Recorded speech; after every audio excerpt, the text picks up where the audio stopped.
నెల్లూరు జిల్లా ఉదయగిరి టీడీపీలో అసంతృప్త గలం భగ్గుమంది. కలిగిరిలో మాజీ ఎమ్మెల్యే బొల్లినేని రామారావు తన అనుచరులతో అభిమానులతో ఆత్మీయ సమావేశం నిర్వహించారు. ఉదయగిరిలో తప్పకుండా పోటీ చేస్తానని బొల్లినేని తేల్చి చెప్పారు. చివరిగా చంద్రబాబుని కలుస్తానని, ఏ నిర్ణయం తీసుకున్నా పోటీ చేసి తీరుతారన్నారు. ఆత్మీయ సమావేశంలో బొల్లినేని బోరున విలిపించారు. పార్టీ కష్టకాలంలో ఉన్నప్పుడు అండగా నిలబడ్డానన్నారు. టికెట్ రానందుకు బాధ కాలేదని, చంద్రబాబు చేసిన విధానం కలిసివేస్తుందంటూ కన్నీటి పెట్టుకున్నారు. చంద్రబాబు అపాయింట్మెంట్ కూడా ఇవ్వడం లేదంటూ బొల్లినేని ఆవేదన వ్యక్తం చేశారు.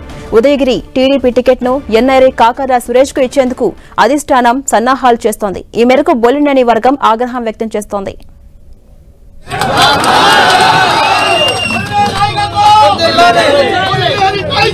ఇబ్బందుల్లో ఉన్నాను, నా కంపెనీ దెబ్బతింది,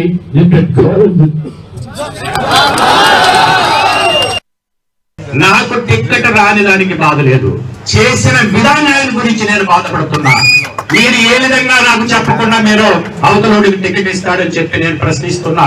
నా కార్యకర్తల కోసం నా మీద ఇంత అభిమానం చూసిన మిమ్మల్ని అందరినీ ఇక్కడి నుంచి వెళ్ళాలని నాకు లేదు. నేను ఖచ్చితంగా మీరు ఏదైతే చెప్తారో దానికి నేను కట్టుబడి మీ వెనకాల నేనుంటా. ఖచ్చితంగా నేను ఉదయగిరిలో నేను పోటీ చేయాలని నిర్ణయించకుండా చంద్రబాబు నాయుడు గారంటే నాకు ప్రాణం. ఆయన అరెస్ట్ అయినప్పుడు నేను ఎన్ని ఇబ్బందులు తెలియదు. ఈ రోజు కూడా నేను చెప్తున్నా, నాకు టికెట్ అవసరం లేదు, నాకు గౌరవం కావాలా. రాజకీయాల్లో ఎందుకున్నాం మేము? గౌరవం కోసం ఉన్నాం, అంతేగాని దేనికోసమో సంపాదన కోసం నేను ఇక్కడ రాలా. ఏమీ చేయకుండా బ్రోకర్లకు డబ్బులు ఇచ్చి టికెట్లు తెచ్చుకోవచ్చు. ఇదే నేను చెప్పేది అంటున్నా. మన పార్టీలో బ్రోకర్లు ఎక్కువైపోయారు. ఈ బ్రోకర్ల సంస్కృతి పోవాలి.